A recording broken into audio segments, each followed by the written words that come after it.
Okay, I'm using the Mizar F8 8mm eyepiece on the Jupiter, and this is the Starguider 8mm immediately after the Mizar 8mm. This looks slightly more contrasted. I can see slightly more details, a few more cloud belts beside the two main belts, south and the north equatorial belts. Let me just change immediately.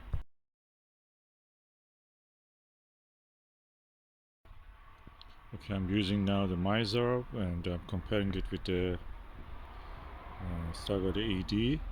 I can say the Mizar and ED, both 8mm ED, both show the same amount of the details. The light scatter in this one is slightly better in the Starguider ED. In this one is slightly, you can see a little bit, around. It's not halo or anything, light halo around it, but just the light scatter is better controlled in this. Other than that, they're just equal. And I don't see any chromatic aberration because practically this telescope.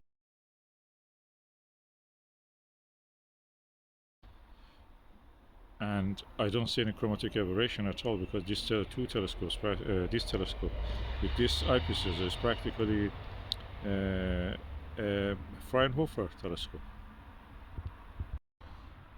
It works like a apochromatic. There is no false color at all. Amazing. This Mizar 8mm is really good, really. Considering that this is now £50, around $60.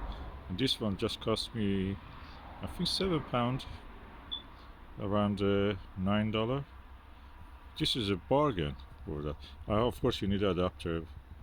I'm using a 1.25 to 1 to Japanese style 0.96 inch adapter. Other than that, you can see a lot of details on the Jupiter. So many knots and so many festoons and details is amazing. I don't feel I'm restricted by the field of view at all. I don't feel that there is difference between the field of view of this and that because both of them are, the margin of it is black anyway, dark. And I can see the Galilean satellites of the Jupiter, the moons of Jupiter, all as disks. They are not light scatter or anything, just disks. Tiny, but they're disks.